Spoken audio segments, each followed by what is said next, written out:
মানুষ সারা জীবন মানুষ স্বপ্ন দেখে স্বপ্নকে বাস্তবায়ন করার চেষ্টা করে, কিন্তু আদৌ তো মানুষ বাস্তবায়ন করার লক্ষ্যে পৌঁছতে পারে না। তার আগে বন্ধু ঘন্টা বেজে যায়। এর বড় জ্ঞানীর মানুষ মনে রেখো, যখন তোমার কেউ ছিল না তখন ছিলাম আমি, এখন তোমার সব হয়েছে, পর হয়েছি আমি। যখন তোমার কেউ রবে না, রব শুধু আমি। আমার কাছে আসতে হবে, মনে রেখো তুমি। তোরা চাসনি কিছু, তোরা চাসনি কিছু কারোর কাছে খোদার মদদ ছাড়া, অন্যের ওপর ভরসা ছেড়ে নিজের পায়ে দাঁড়া।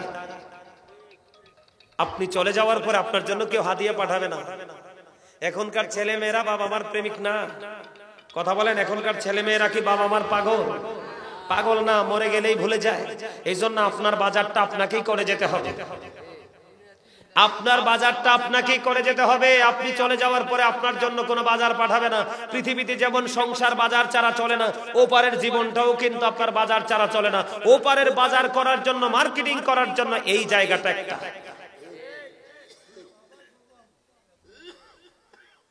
এটা হচ্ছে জান্নাতের মার্কেটিং করার জায়গা।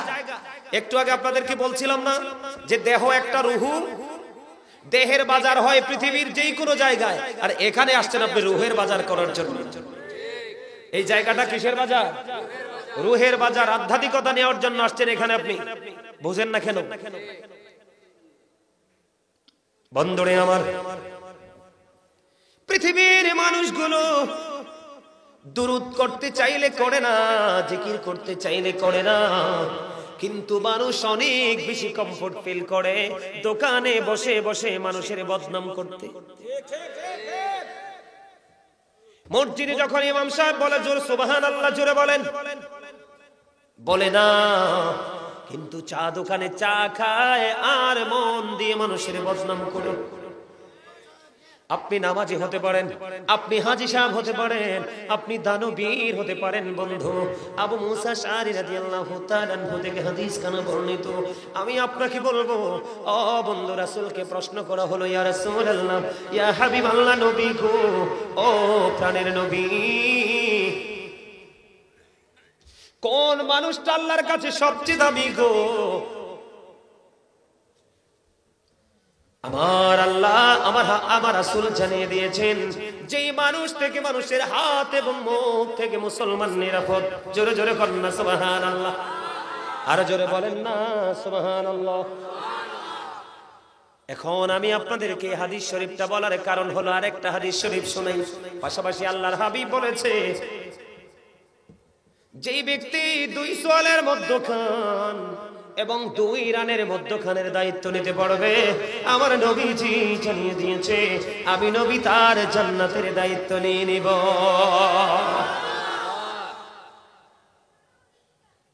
এবার আপনারা আমাকে প্রশ্ন করতে পারেন, বলে হুজুর, এই যে দুই সোয়ালের মধ্যখান, বন্ধু, মানুষের জীবনে যত অপরাধ করে রে, এই অপরাধ করে ম্যাক্সিমামই মুখে। এর মধ্যে সবচেয়ে বড় হলো বন্ধু বদনাম। আল্লাহর হাবিব একদিন সাহাবায়ে কেরামকে বলতেছে, হঠাৎ করে একটা দুর্গন্ধ আসলো। সাহাবীদেরকে বলতেছে, তোমরা বলতে পারো কি এই দুর্গন্ধটা কোত্থেকে এসেছে? হাদিস শরীফের মধ্যে এসেছে। বন্ধু, আল্লাহর হাবিব যখন প্রশ্ন করলো, সাহাবায়ে কেরাম বললেন, ইয়া রাসূলুল্লাহ, আমরা বলতে পারবো না, আল্লাহ এবং আল্লাহর হাবিবই ভালো বলতে পারবে। এই কথা বলতে দেরি রে, আমার নবীজি বললেন, এই দুর্গন্ধটা একটা মানুষের মুখ থেকে বের হয়ে আসছে। কেন গো? যে সে অন্য মানুষের বদনাম করতেছে। এই কাজ আপনি করতে অনেক বেশি মজা পান, জিকির করতে কিন্তু মজা পান না। হাদিস শরীফের মধ্যে যে আপনার আমার প্রাণের নবী, তিনি জানিয়ে দিয়েছে, ও বন্ধু, পৃথিবীতে যেই কোনো জিনিসকে ক্লিয়ার করতে হলে একটা যন্ত্র লাগে। মানুষের মনের ঘরের ময়লা দূর করার যন্ত্র হলো মাওলার জিকির।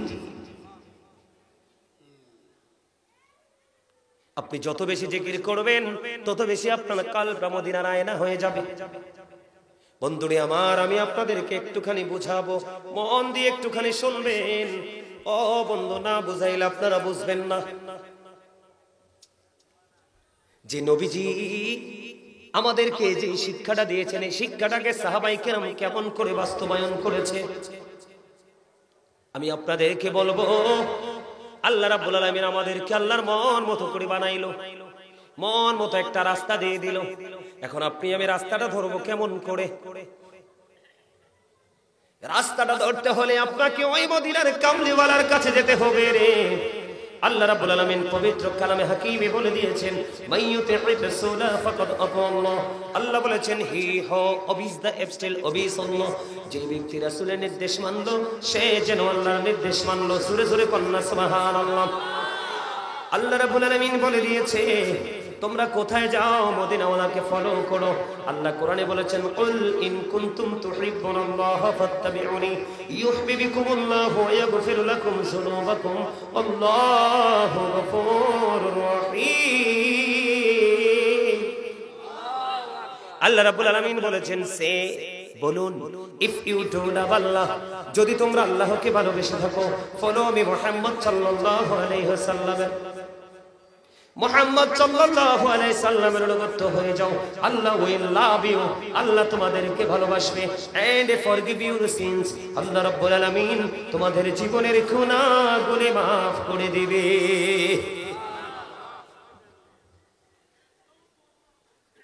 আমি আপনাদেরকে আরেকটা তথ্য দেই বন্ধু, আপনারা জানেন কিনা জানি না, কুমিল্লাতে একজন আল্লাহর ওলি ছিলেন, উনি অনেক আগেই পৃথিবী থেকে বিদায় হয়ে গেছেন।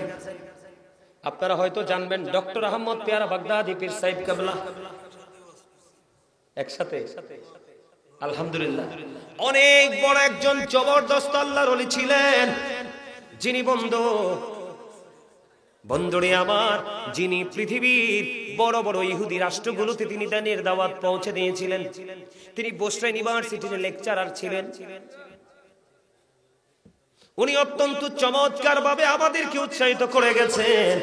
তিনি বলে দিয়েছেন, তিনি ওনার লেখা কিতাবের মধ্যে বন্ধু আমি সংগ্রহ করেছি, তিনি বলেছেন, of all the great religious personalities of all prophet Muhammad রাসূলুল্লাহ সাল্লাল্লাহু আলাইহি ওয়াসাল্লাম ওয়াজ দ্য মোস্ট সাকসেসফুল।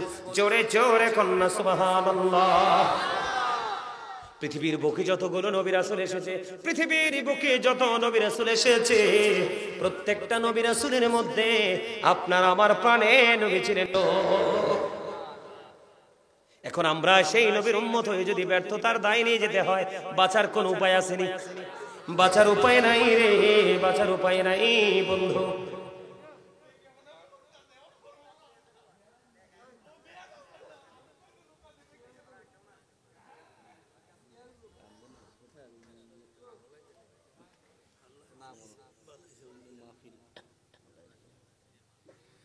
আমেরিকার গবেষক মাইকেল এইচ হার্ট তিনি বলেছেন, the 100 ranking of the most influential person in the history.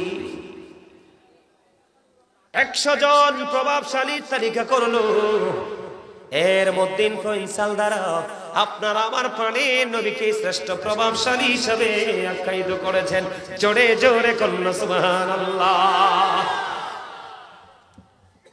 এখন আমরা কি সেই নবীর উম্মত হয়ে সফলতা অর্জন করতে পারি কি পারি না? কথা বলেন না বন্ধুরে আমার। আমি রাসূলের জীবনের ইতিহাস থেকে আপনাদেরকে কিছু তথ্য দেব। আপনি যদি আল্লাহর প্রিয় হাবিবুল্লাহকে প্রাণের চাইতে বেশি ভালোবাসতে না পারেন, তাহলে আপনি জীবনে কোনোদিন রাসূলের আদর্শকে আপনার মধ্যে বাস্তবায়ন করতে পারবেন না। কারণ আপনি যাকে ভালোবাসবেন তাকে আপনার তার চলাফেরা সবকিছু আপনার করতে, তার মতো করতে মন চাইবে। কথা বলেন না কেন? এই জন্য আল্লাহ রাব্বুল আলামিন বলে দিয়েছে, সকল বান্দার জীবনে ও বন্ধু আল্লাহর দিদার সরাসরি পৃথিবীতে সম্ভব নয়। এই জন্য আল্লাহ রাব্বুল আলামিন যুগে যুগে নবী পাঠিয়েছেন, নবীদের নবী করে পাঠাইছেন আপনার আমার প্রাণের নবীকে। জোরে জোরে কন্না সুবহানাল্লাহ। বন্ধুরে আমার, সাহাবায়ে কেরাম নবীজিকে চর্মচক্ষু দ্বারা দেখেছে, অন্তরের চক্ষু ওপেন করে দেখেছে এবং নবীজির আদর্শকে, নবীজির কথাগুলোকে জানে প্রাণ দিয়ে বন্ধু বাস্তবায়ন করার চেষ্টা করেছে। এই জন্যই তারা সাহাবী হয়েছে। জোরে জোরে সুবহানাল্লাহ, আরো জোরে বলুন না সুবহানাল্লাহ। আমি যদি আপনাদেরকে বলি বন্ধু, গভীর খেয়াল করবেন, নবীকে ভালোবাসতে হবে কেমন করে। বন্ধুরি আমার, এই বর্তমান যুগে দেখা যায় প্রায় জায়গায় এই বছরে দেখেছি পুরুষ প্যান্ডেল ফাঁকা, কিন্তু মহিলাদের প্যান্ডেলে পর্দার বাহিরে বন্ধু মহিলাদের জন্য প্যান্ডেল করা হয়েছে। মহিলাদের প্যান্ডেলে মানুষ জায়গা দেওয়ার মতো কোনো ব্যবস্থা নাই। আলোচনা শোনার জন্য বন্ধু বাইরে চলে এসেছে, পর্দার ভিতর থেকে আলোচনা শুনেছে। মহিলাদের সিনায়ও বন্ধু গভীর আসল প্রেম আছে।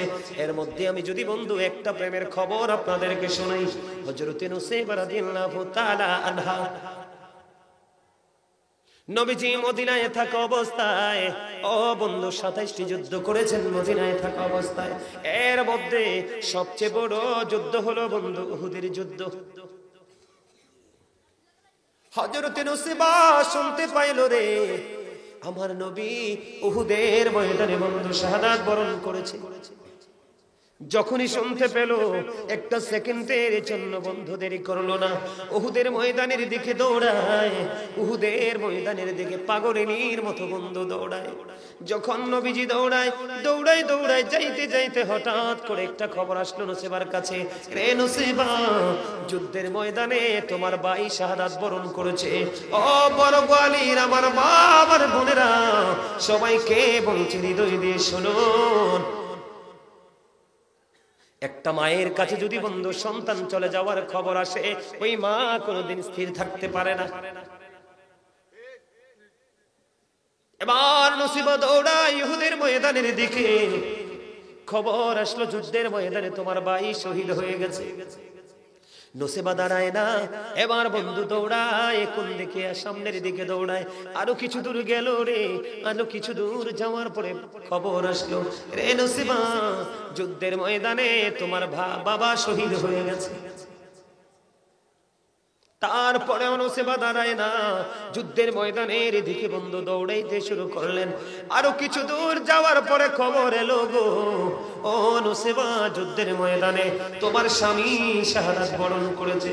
বন্ধু একটা একটা করে তিনটা সংবাদ পাইলো, ভাই চলে গেছে, বাবা চলে গেছে, স্বামী চলে গেছে রে। একটা সেকেন্ডের জন্য বন্ধু দাঁড়ায় না, যাইতে যাইতে যাইতে যাইতে আপনার আমার প্রাণের নবীর সাথে দিদার হয়ে গেল। আপনার আমার নবীর সাথে যখন দিদার হয়ে গেল, ওই প্রাণের নবী ডেকে ডেকে বলে, রে ও নুসাইবা, আজকে যুদ্ধের ময়দানে ও নুসাইবা তোমার ভাই বাবা শহীদ হয়ে গেল। তোমার জীবনে গুরুত্বপূর্ণ 3টা পুরুষ, একটা নারীর জীবনে ভাই বাবা স্বামী, ও বন্ধু এর চেয়ে বেশি গুরুত্বপূর্ণ নাই আর একটা আছে তার সন্তান। ঠিক কিনা বলে? একটা একটা করে 3টা খবর পাইলো। ওই নুসাইবা একটা সেকেন্ডের জন্য দাঁড়ায় না। আমার নবীজি ডাক দিয়ে বললেন, রে নুসাইবা, যুদ্ধের ময়দানে তোমার তিনটা প্রিয়জন শহীদ হয়ে গেল। এবার নুসাইবা একটা ডাক দিয়ে বললেন, ইয়া রাসূলুল্লাহ, ইয়া হাবিবাল্লাহ, নবী গো, যুদ্ধের ময়দানে আমার ভাই বাবা স্বামী শহীদ হয়ে গেছে, আমার কোনো দুঃখ নাই গো, আপনি নবীকে পেয়েছি তো সব পেয়ে গেছি। জোরে জোরে বলুন না সুবহানাল্লাহ, আরো জোরে বলেন না সুবহানাল্লাহ। সুবহানাল্লাহ ওয়ালহামদুলিল্লাহ লা ইলাহা ইল্লাল্লাহ, মহব্বতে আলহামদুলিল্লাহ লা ইলাহা ইল্লাল্লাহ, লা ইলাহা লা ইলাহা ইল্লাল্লাহ। আরশে কুরসি লৌহ কলম সৃষ্টি জাহান ও সিলানি, যে আল্লাহ খুশি হইয়া নাম রাখিলেন হাবিবুল্লাহ। সুবহানাল্লাহ লা ইলাহা ইল্লাল্লাহ, লা ইলাহা লা ইলাহা লা ইলাহা ইল্লাল্লাহ মুহাম্মাদুর রাসূলুল্লাহ সাল্লাল্লাহু আলাইহি ওয়াসাল্লাম। জোরে জোরে বলুন আলহামদুলিল্লাহ। আমি আপনাদেরকে বুঝাইতে চাই বন্ধু, শুধু হযরতে নসিবা নয়, মসজিদে নববীর মধ্যে যখন বন্ধু মিম্বার হয়ে গেল, মিম্বার হওয়ার আগ মুহূর্তে আপনার আমার প্রাণের নবী একটা খেজুর গাছ বন্ধু ব্যবহার করত। ওই খেজুর গাছটার নাম মরা খেজুর গাছ, এটার নাম হলো উস্তুনে হান্নানা। মসজিদে নববীর মধ্যে যখন মিম্বার হয়ে গেল, আপনার আমার প্রাণের নবী ওই উস্তুনে হান্নানা মরা খেজুর গাছকে ছেড়ে দিয়ে মিম্বরে দাঁড়িয়ে গেল। বন্ধু, ওই মরা খেজুর গাছ নবীজি যখন ছেড়ে দিল, বিরহ সহ্য করতে পারলো না। ওই মরা খেজুর গাছ ক্রন্দন শুরু করেছে, কান্না শুরু করেছে। এই কান্না উপস্থিত সকলেই শুনতে পেয়েছে। জোরে জোরে কন্যা সুবহানাল্লাহ। এখানেই শুধু ক্ষান্ত নয় ও বন্ধু, এখানেই শুধু ক্ষান্ত নয়, আপনারা সবাই জানেন এই খবর বন্ধু। হযরত আবু বকর সিদ্দিক রাদিয়াল্লাহু তাআলা আনহুকে ওই হেরা গুহায় সরু পর্বতে ও বন্ধু সাপে সবল দিয়েছিল। হিজরতের রাত্রিতে জানেননি, গুহার মধ্যে যখন ঢুকলো, পুরো ঘটনা জানেন কিনা জানি না, পুরো ঘটনা জানেন। আবু বকরের পায়ে সবল মারলো রে, কিন্তু সাপটা কেন সবল মারলো এটা জানেন না। আমি এই জায়গাটা শুধু আপনাদের সামনে আজকে তুলে ধরবো, যেন আপনি আমি নবীর প্রতি দুর্বল হই। কারণ আল্লাহকে জীবনে আপনি ডিরেক্টলি পাবেন না। আল্লাহ রাব্বুল আলামিন আপনার আমাকে পাঠাইছে আল্লাহ রাসূলের মাধ্যমে, আপনার আবার সব কিছু নিবে রাসূলের মাধ্যমে। কাল হাসরের ময়দানে আপনার আমার প্রাণের নবী আপনার আমার জন্য দোয়া করবে। সকল নবী তার দোয়া শেষ করে গেছে, কিন্তু আপনার আমার নবীর দোয়া এখনো শেষ হয়নি।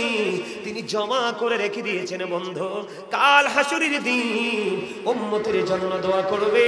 ওই দোয়া কবুল করে করে গুনাহগার উম্মতকে আল্লাহ জান্নাতে পাঠাবে। বন্ধুরে আমার, আমি আপনাদেরকে বলে দিই, আবু বকর যখন এই গুহার মধ্যে ঢুকে গেল গো, নবীজি আবু বকরের রান মোবারকের উপরে মাথা মোবারক রেখে বন্ধু একটু ঘুমিয়ে গেল। আবু বকর চাইয়া দেখলেন গুহার চারপাশে বন্ধু ছোট ছোট গর্ত দেখা যায়, সাপ পেঁচুর। গায়ের মধ্যে জামা ছিল রে, এই জামাটাকে তিনি ছিঁড়তে শুরু করলেন। টুকরো টুকরো টুকরো টুকরো করতে করতে সবগুলো গর্ত তিনি গায়ের জামা দিয়ে ফিল আপ করে দিলেন। কিন্তু বন্ধু আরো একটা গর্ত বাকি রয়ে গেছে, এটা কোনো কিছু দিয়ে ফিল আপ করা যায় না। আবু বকরের কাছে বন্ধু কোনো কিছু নেই। আজকে আপনার জীবনে যা কিছু অতি সহজে আমরা আপনি আমি পেয়ে যাই, ওই তৎকালীন সময়ে তো সহজে সবকিছু পাওয়া যাইতো না। আর বন্ধু ইসলামের ঝান্ডাকে শক্ত করে উড্ডীন করার জন্য মক্কা ছেড়ে মদিনায় আল্লাহর হুকুমে আপনার আমার প্রাণের নবী রওনা দিলেন। কোনো কিছু নাই, কি দিয়ে গর্তটা ফিল আপ করবে। এবার ওই গর্তের মুখটার মধ্যে আবু বকরের পা দিয়ে বন্ধ গর্তের মুখটা বন্ধ করে দিল। বন্ধ করে দিতে দেরি রে, ওই সাপ আবু বকরের পায়ে সবল মেরে দিল। জোরে জোরে করেন আল্লাহু আকবার, আরো জোরে বলেন আল্লাহু আকবার। আবু বকরের পায়ে যখন বন্ধু সবলটা মেরে দিল, এবার আবু বকরের শরীরটা ওই সাপের বিষে ও বন্ধু কালো হয়ে গেল। একটা পর্যায়ে কম্পন আরম্ভ হয়ে গেল। মনের অজান্তে একটা ফুটা চোখের পানি আমার নবীজির নূরানি চেহারা মোবারকের উপর পড়লো গো। পড়তে দেরি রে, নবীজির ঘুম ভেঙে গেল। এবার চাইয়া দেখে আবু বকরের শারীরিক অবস্থা তার একেবারে প্রতিকূলে। নবীজির পবিত্র জবান মোবারক থেকে বন্ধু থুতু মোবারক লাগাই দিল। ওই বিষের সাপ বন্ধু ধ্বংস হয়, ওই সাপের বিষ বন্ধু ধ্বংস হয়ে যায়। জোরে জোরে কন্যা সুবহানাল্লাহ। এখানে আমার প্রশ্ন বন্ধু, আপনাদের প্রশ্ন হতে পারে, একজন মুমিনের প্রশ্ন হতে পারে, যিনি আল্লাহর প্রিয় হাবিবুল্লাহ, যিনি আল্লাহর প্রিয় হাবিবুল্লাহ, যিনি রাহমাতাল লিল আলামিন, ওনাকে কি সাপ চিনল না? হযরত আলী তিনি বলতেছে, আমি একদিন মক্কা নগরীতে আঁকাবাঁকা রাস্তা দিয়ে হাঁটতেছিলাম, আমি নবীজির সফর সঙ্গী হয়েছিলাম। আমি যখন হাঁটি রে, হাঁটার সময় আমি আলী নিচে কানে শুনেছি গাছপালা তরুলতা এবং ওই পাথর পর্যন্ত নবীজিকে সালাম দিয়েছে। জোরে জোরে কন্যা সুবহানাল্লাহ।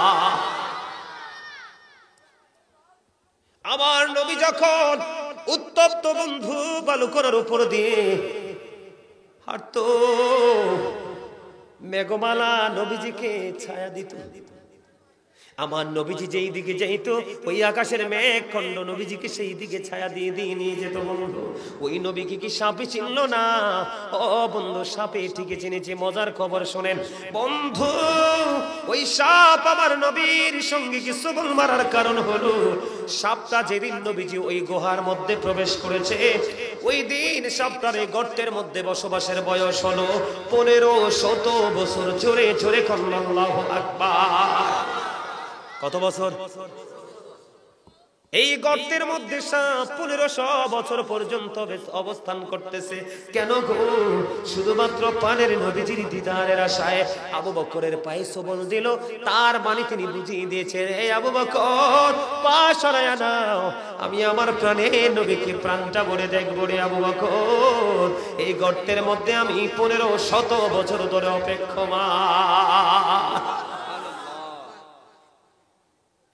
এমন নবীর উম্মত যদি বন্ধু জাহান্নামে যায় রে, এত ভয়ঙ্কর জাহান্নাম, অবর্ণনীয় কষ্টের জায়গা জাহান্নাম।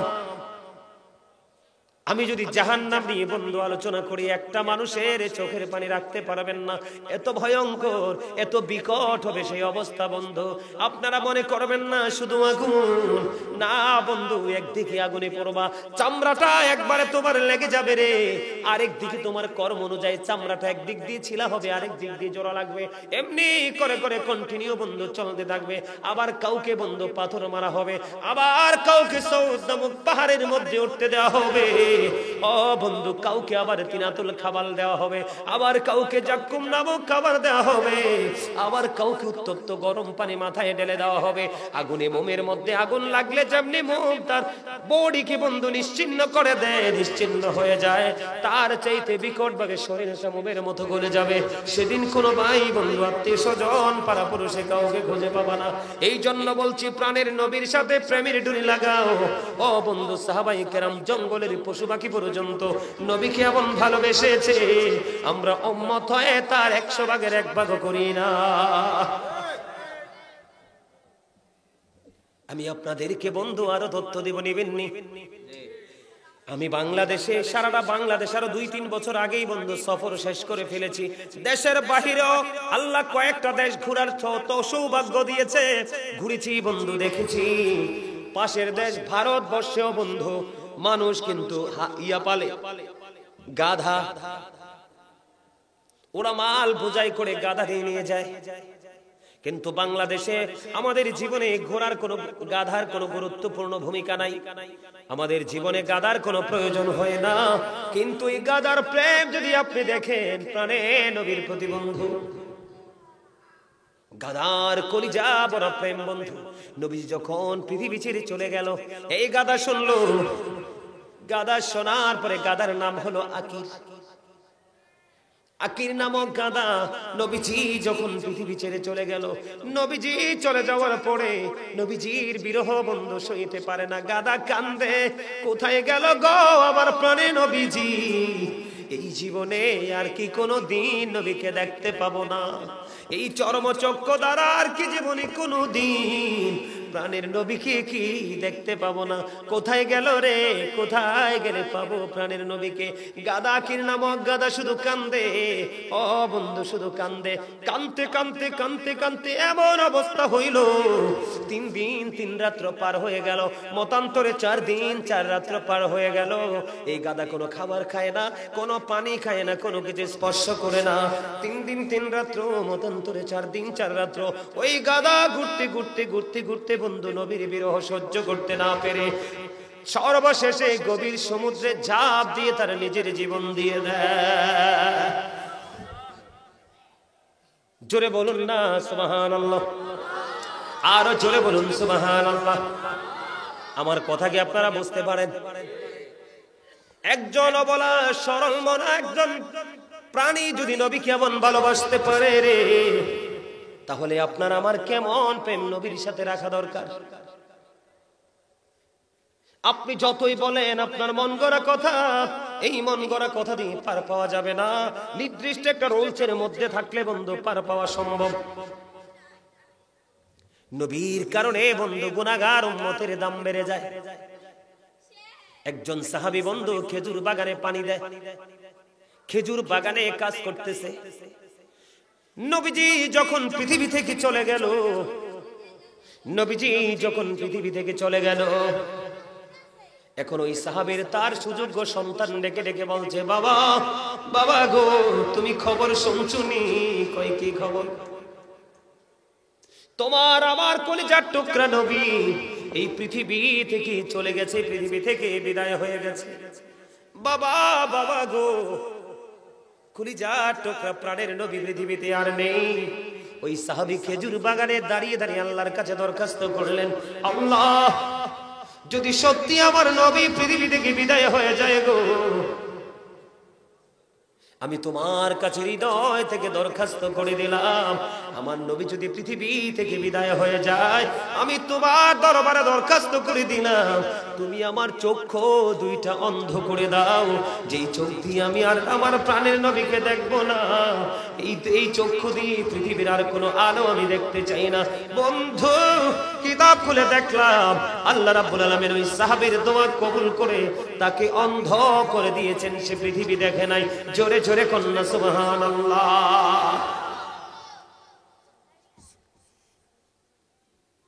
এখন আপনাদের প্রশ্ন আসতে পারে, বলে হুজুর আমরা নবীকে কেমন করে ভালোবাসবো? আমরা নবীকে ভালোবাসবো ফরজ যে আমলগুলো আমরা করি। কি করি? ফরজ আমলগুলো করি বন্ধু, নামাজ থেকে, রোজা থেকে, হজ থেকে, যা যা আপনার উপর ফরজ, ফরজ যে আমলগুলো করি, ওয়াজিব যে আমলগুলো করি, সুন্নাত যে আমলগুলো করি, এগুলো রাখো রাসূলের দেখানো সিস্টেম মোতাবেক যদি করতে পারি, তাহলে আপনি আমি নবীর প্রেমিক হিসাবে বন্ধু বিবেচিত হব। হাদিস শরীফের মধ্যে এসেছে, একজন এসে প্রশ্ন করলো, ইয়া রাসূলুল্লাহ কিয়ামত কখন হবে গো নবী? আমার নবীজি জানিয়ে দিলেন, তুমি কিয়ামতের দিনের জন্য কি প্রস্তুতি নিয়েছো? ইয়া রাসূলুল্লাহ, ইয়া হাবিবাল্লাহ, নবী গো আমি কিয়ামতের দিনের জন্য কোনো প্রস্তুতি নিতে পারিনি, তবে আল্লাহ এবং আল্লাহ রাসূলকে ভালোবাসি। আমার নবীজি একটা সেকেন্ড দেরি করলেন না, আমার নবীজি জানিয়ে দিলেন, তুমি যাকে ভালোবাসো তার সাথেই তুমি থাকবা। আল্লাহর কোরআন থেকে প্রমাণিত কি? আপনি রাসূলের সঙ্গী হইতে পারলে অটো আল্লাহর সঙ্গী হয়ে গেলেন। আপনি রাসূলকে রাজি করতে পারলে অটো আল্লাহকে রাজি করে। কথা বলে না? আপনারা কি ওয়াজে মন খারাপ হয়? আমি আস্তে আস্তে করে আপনাদেরকে একটা একটা করে বুঝাচ্ছি। তো রাসূলের প্রেম মানে কি? রাসূল যেটা বলে দিয়েছে সেটা আমরা মানব, যেটা নিষেধ করেছে সেটা আমরা করব না। কথা বলেন না কেন? আমাদের মধ্যে মানুষ কোরআন হাদিস বিরোধী অনেক অন্যায় অপরাধ, অনেক কাজ করে বন্ধু। এই জন্য আপনাকে বলেছি, আমি যে বলেছিলাম একটু আগে, আল্লাহ রাব্বুল আলামিন সঠিক রাস্তা দিয়েছেন। ওই রাস্তা চেনার জন্য আল্লাহর হাবিবকে পাঠিয়েছে, পথের দিশা দেখিয়েছেন তিনি বন্ধু। এখন আপনি তো রাসূলকেও পাচ্ছেন না, কি করবেন? রাসূলকে পাইতে হলে আপনাকে যাইতে হবে রাসূল প্রেমিক আলেমের কাছে। আল্লাহ রাব্বুল আলামিন পবিত্র কালামে হাকিমে বলে দিয়েছেন, join with my dear people, come to my paradise. Allah বলেছেন, ফাদখুলি ফি ইবাদি ওয়াদখুলি জান্নাতি। জোরে জোরে কন্না সুবহানাল্লাহ। আমি যদি আপনাদেরকে বলি বন্ধু, ইরশাদুত তালিবিন কিতাবের মধ্যে এসেছে, আমার দিকে তাকান। মুহাব্বত থাকলে মুহাব্বতের বেনিফিটটা কেমন করে পাওয়া যায়? জিবরাইল আলাইহিস সালাম একটানা ৩০,০০০ বছর নফল ইবাদত করলো, একটানা ৩০,০০০ বছর নফল ইবাদত করলো। আমার আল্লাহ ডাক দিয়ে বললেন, জিবরাইল আমি তো তোমাকে নফল ইবাদত করতে বলিনি, তুমি কেন গো একটানা ৩০,০০০ বছর নফল ইবাদত করেছো? এবার জিবরাইল দেখে দেখে বলেন, আল্লাহ তুমি আমাকে 600 ডানা দিয়ে সৃষ্টি করেছো, এত মর্যাদা দিয়েছো, তো পাওয়ার দিয়েছো। আমি শুকরিয়া স্বরূপ 30,000 বছর নফল ইবাদত করলাম। আমার আল্লাহ একটা ডাক দিয়ে বলে, রে জিবরাইল,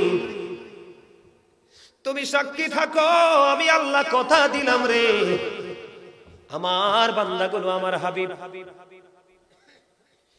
আমার হাবিবের সাথে প্রেমের ডোরি লাগাইয়া যারা অল্প কিছুক্ষণ সময় নফল ইবাদতের মধ্যে কাটায়, আমি আল্লাহ কথা দিলাম আমি তাদেরকে অদ্বিতীয় জান্নাত দিয়ে পুরস্কৃত করব। এখন আমাদের মধ্যে সুন্নত নফল তো নাই, ফরজ পড়তে এত কষ্ট। এখন অনেক ম্যাক্সিমাম দেখবেন ইমাম সাহেব সুন্নাত নামাজ পড়ে না, দেখবেন এটা একবারে, আর কয়েক বছর পরে দেখবেন বলবে এশারের আগে কোনো সুন্নাত নাই। কথা কন না কেন? আপনারা খেয়াল করবেন বিষয়গুলো। এই শুনছেন, এগুলো হলো কিয়ামতের আলামত। আমার দিকে তাকান, সুন্নাত পড়লে কি লস আছে? নাই, লস আছে। এগুলো তো 5 ওয়াক্ত নামাজের সাথে যে সুন্নাত গুলো, এগুলোর মর্যাদা তো অন্যরকম, এটা নিয়ে পরে বলছি।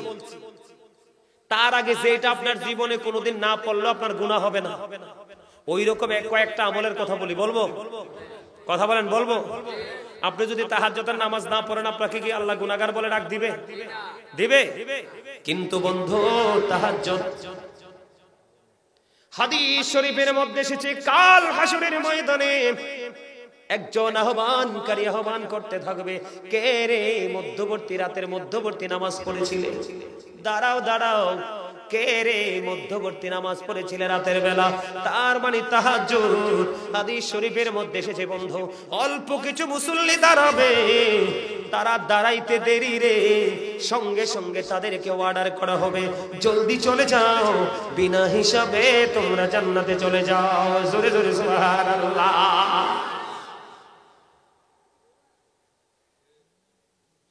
অল্প কিছু মানুষ দাঁড়াবে, তাদের জন্য বিনা হিসাবে জান্নাত বরাদ্দ করেছে।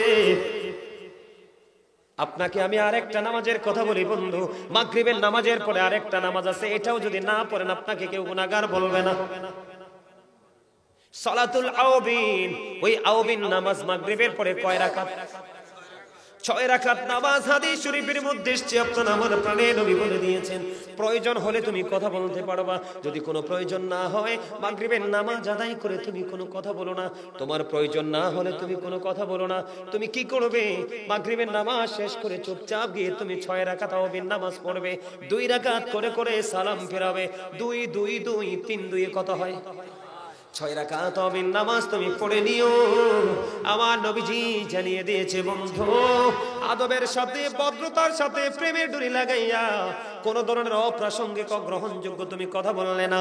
আমার নবীজি বলে দিয়েছে, একদিন যদি 6 রাকাত আওবিন নামাজ পড়তে পারো, আল্লাহ রাব্বুল আলামিন তোমার আমলনামায় 12 বছরের নফল ইবাদতের সওয়াব দেয়া হবে। যেই সুন্নাত গুলো আপনি না পড়লে গুনাহগার হবেন না, এগুলো পড়লে যদি বন্ধু এত লাভ হয়, আর যেগুলো 5 ওয়াক্ত নামাজের সাথে যুক্ত করা হয়েছে এগুলো বড় রহস্যময়, প্রেমময়। এইটা আপনি কেমন করে ছাড়েন? নামাজ হলো বন্ধু 3 ধরনের নামাজ। কয় ধরনের? এক দল নামাজ পড়ে তাকওয়া নিয়ে, কি নিয়ে? আর এক দলের নামাজি হলো জাস্ট ফর্মালিটি মেইনটেইন করা। আজকে জুমার দিন না যাইলে হবে না, মানুষ কলঙ্ক দিবে, এনকার করবে। এটা হলো আরেক শ্রেণীর নামাজি।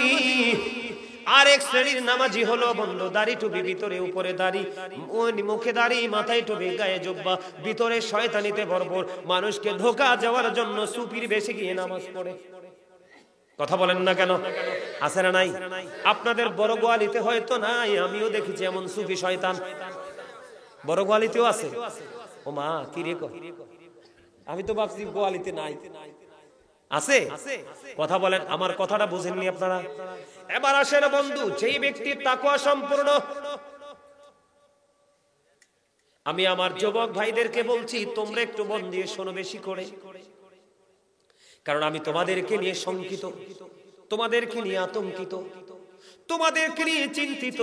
তোমরা কেন রে সকাল তো সন্ধ্যা, দিনের পর দিন, সপ্তাহের পর সপ্তাহ, মাসের পর মাস, বছরের পর বছর চলে যায়, তোমরা শুধু বেঈমান কাফেরদের সংস্কৃতি তোমরা লালন করছো। আমি প্রত্যেকটা প্রোগ্রামে বলার চেষ্টা করি, তোমরা যাকে ফলো করছো তার সম্পর্কে আল্লাহ কোরআনে বলেছেন উইদ্দাত লিল কাফিরিন, you have to go to hell. কাফেরদের জন্য জাহান্নাম বরাদ্দ, তারা বন্ধু বাধ্যতামূলক জাহান্নামে যেতে হবে এবং অনন্তকাল তারা জাহান্নামে থাকবে। আমরা যারা মুসলমান, তুমি আল্লাহকে দোষ দিতে পারবে না, কোন ইমাম সাহেবকে দোষ দিতে পারবে না, নিজের দায় নিজেকে নিতে হবে। কারণ আল্লাহ রাব্বুল আলামিন পবিত্র কালামে হাকিমে বলেছে, আল্লাহ রাব্বুল আলামিন বলেছেন ইন্নাল কাফিরিনা কানু লাকুম আদুওয়াম মুবিনা। আল্লাহ বলেছেন বেঈমান কাফেরেরা মুসলমানদের প্রকাশ্য শত্রু। আমার কথা আপনারা বুঝতেছেন নি? আমি আপনাদেরকে বলে বন্ধু, তাকওয়ার নামাজ, যেমন ধরেন জুম্মার নামাজ, কিসের নামাজ? খেয়াল করবেন, আমরা জুমা নামাজ পড়তে যাই মসজিদে, এখনকার ম্যাক্সিমাম মুসল্লি দেরিতে যায়। ইমাম সাহেব যখন খুতবা দিয়ে দাঁড়ায় যায় তখন যায়, আর 2-4 জন, একেবারে অল্প দেখবেন 2-4 জন দেখবেন আজানটা দিতে দেরি রে, তারও আগে মসজিদের জন্য রেডি হয়ে থাকে। কথা বলেন না বন্ধুরে আমার? তাকওয়া নিয়ে যে ব্যক্তিরা নামাজ পড়বে জুমার দিনে সব দিনের চাইতে সুন্দর করে, এটা রাসূলের শিক্ষা, রাসূলের সাথে প্রেম, রাসূলের সাথে প্রেমের ডুরি। জুমার দিনে সব দিনের চাইতে সুন্দর করে গোসল করবা। কিন্তু যুবক, কোনোদিন লাল টকটকে লাল পাঞ্জাবি, লাল গেঞ্জি, লাল শার্ট পরে মসজিদে যাইও না, কোনোদিন পড়িও না। কারণ একবারে টক লাল, একবারে টকটকে লাল জামা মুসলমানের জন্য মাকরুহে তাহরিমি, হারামের অন্তর্ভুক্ত। তবে উত্তম পোশাক হলো সাদা পোশাক। নবীজি জানিয়ে দিলেন, সবার আগে তুমি গোসল করো, সুন্দর করে আতর গোলাপ লাগাও, লাগাইয়া সবার আগে তোমার গাড়ি রাস্তা থাকলেও গাড়ি দিয়ে যাও না, আস্তে আস্তে করে হেঁটে যাও। অসুস্থ হলে ব্যতিক্রম, ভিন্ন কথা, তুমি হেঁটে হেঁটে সবার আগে মসজিদে যাও। তুমি সামনের কাতারে গিয়ে বসে যাও।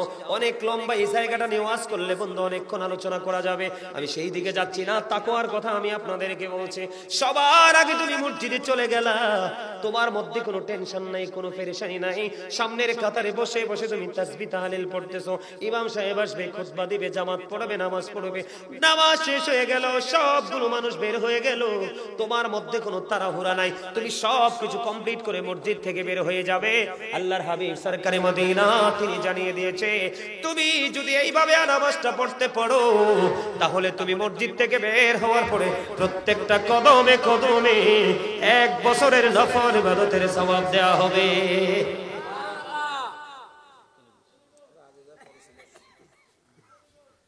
কথা কি বুঝতে পারছেন? আমার সহজে বুঝতে পারছেন? তাকওয়া যার মধ্যে আছে সেই বন্ধু সফল, তাকওয়া যার মধ্যে আছে সেই বন্ধু সাকসেস। তাড়াহুড়া নাই, আমল কখনোই কোনো ডিজিটাল ভাবে করা যায় না। আর যেই ব্যক্তির তাকওয়া নাই, জাস্ট ফর্মালিটি মেইনটেইন করতে জুমার দিনে নামাজ পড়তে গেল, সে যখন ইমাম সাহেব যখন খুতবা দেওয়ার জন্য দাঁড়িয়ে গেল, তখন ওই ব্যক্তিটা মসজিদে গিয়ে হাজির হইল, ওইটা এতটাই কপাল পোড়া।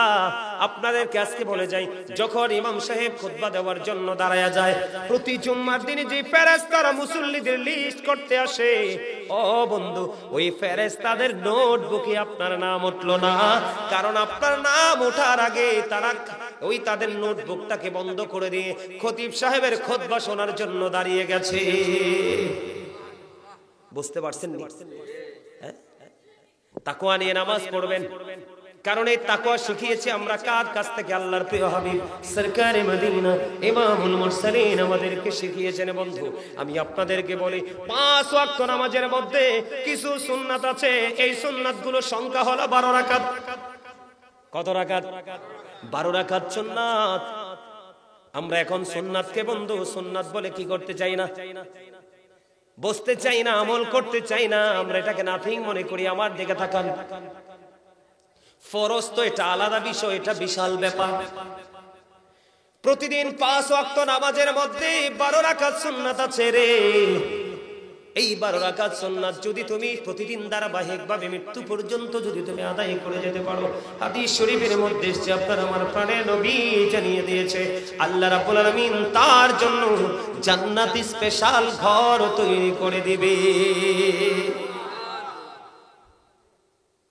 12 রাকাত। বন্ধু আমার দিকে তাকান, জোহরের ফরজের আগে আছে 4 রাকাত, ফরজের পরে 2 রাকাত। ফজরের নামাজে ফরজের আগে 2 রাকাত, মাগরিবের ফরজের পরে 2 রাকাত, এশারের জামাত ফরজের পরে বন্ধু জামাত বা একলা যেভাবে পড়েন ফরজের পরে আছে 2 রাকাত। এই মোট 12 রাকাত নামাজ যদি আপনি মন দিয়ে তেলাওয়াত, মন দিয়ে যদি পড়তে পারেন, তবে নামাজের মধ্যে বন্ধু মনোযোগটা এমন হতে হবে, এমন মনোযোগ দিয়ে নামাজ পড়তে হবে রে, এমন তাকওয়া নিয়ে নামাজ পড়তে হবে। ওই রকম ভাবে পারবেন না জানি, কিন্তু চেষ্টা করতে হবে। বন্ধুরে আমার, ইমাম আজম আবু হানিফা রাহমাতুল্লাহি আলাইহি তিনি 40 বছর, কম পক্ষে 40 বছর এশারের ওযু দিয়ে ফজর পড়েছে। সামনে আসেন, না না আরে সামনে আসেন, পিছনে বসছেন কেন? আসেন আসেন সামনে। শুধু বন্ধু এখানে ক্ষান্ত নয়, আপনারা আমার দিকে তাকান। সিয়াসিত্তার অন্যতম হাদিস গ্রন্থ 6টা বন্ধু, এর মধ্যে একটা হলো বুখারী শরীফ। তাকওয়া কেমন, প্রেম কেমন, ভালোবাসা কেমন, শিক্ষা কেমন। ইমাম বুখারী বন্ধু নামাজ পড়তেছে, ওনার নামাজ চলতেছে, নামাজ চলাকালীন বন্ধু ভেঙ্গুল পোকা। কি পোকা? ভেঙ্গুল রে ভয় পাননি? এটার বাসা দেখলে আমি ভয় পাই। আমার চোখের সামনে আমার এলাকায় একজন বন্ধু ইন্তেকাল করেছে ভেঙ্গুলের কামড়ে। হসপিটালে নেওয়ার সময় পাইনি রে, হসপিটালে নেওয়ার আগে আগে তিনি পৃথিবী থেকে বিদায় হয়ে গেছে। ইন্না লিল্লাহি ওয়া ইন্না ইলাইহি রাজিউন। ইমাম বুখারীকে বন্ধু একটা নয়, 2টা নয়, বেঙ্গুল পোকা 10-10টা কামড় দিয়েছে, কিন্তু নামাজ ছাড়ে না। নামাজ শেষ করার পরে ছাত্রকে ডাক দিয়ে বলল, আমার জামার নিচে চাইয়া দেখো কি হয়েছে। আবার ছাত্র জামাটা আলগি দিয়ে বন্ধু চাইয়া দেখে জামার ভিতরে 1-2টা নয় বেঙ্গুল পোকা, ওই বিষাক্ত পোকা 10টা কামড় দিয়েছে। এবার ছাত্র প্রশ্ন করলো, হুজুর এমন ভয়ঙ্কর বিষাক্ত পোকা আপনাকে 1-2টা নয় 10-10টা কামড় দিয়েছে গো, আপনি কেমন করে আপনি নামাজটা চালিয়ে গেলেন? নামাজটা চালিয়ে গেলেন কেমন করে? প্রশ্ন করাতে তিনি উত্তর দিয়েছে, আমি যখন নামাজে দাঁড়াইলাম, নামাজে দাঁড়িয়ে যখন আমি কোরআন তেলাওয়াত শুরু করলাম, আমি নামাজ এবং কোরআন তেলাওয়াত ওটার মধ্যে এত বেশি মজা পেয়েছি, ওই বিষাক্ত পোকার কামড় কোন দিক দিয়ে গেছে আমি বুঝতে পারিনি। আর আপনার আমার অবস্থা কি? আরে ভাই, আপনার আমার অবস্থা হয়েছে এরকম। নামাজের ভিতরে তোমায় মশাই কামড় দিলে, মশা তুমি আগে মারো রুকু সেজদা ফেলে। কথা কয় না কেন? কয় রাকাত পড়ছে ওইটাও ভুলে যাই আমরা, ঠিক কিনা? এইটারই শুধু আরো আছে। মসজিদে পড়লে আজান সবার আগে যায়, নামাজ শেষে বাইরে এসে সুদের টাকা খায়। ঠিকটা সবাই কইছে না, এটার পক্ষে অনেকেই আছে। কথা কন না কেন? আমি কি ভুল কথা কইলা? এই আমি একটু আগে বলছিলাম একটা ছোট্ট হাদিস মনে আসেনি? 9 টাকা হালাল, 1 টাকা হারাম। নবীজি কয় এই 9 টাকারে অপবিত্র করে ফেলছো, কিয়ামত পর্যন্ত নামাজ পড়তে পারবা লাভ লা তুকবালু সালাতুন বিগাইরি তুহুর ওয়ালা সাদাকাতুন বিকুলুব। পবিত্রতা ছাড়া ইবাদত কবুল হয় না, হালাল টাকা ছাড়া দানও কবুল। কোনটা করবেন? এই জন্য নবীর সাথে প্রেমের দরকার আছে। নবীজির সাথে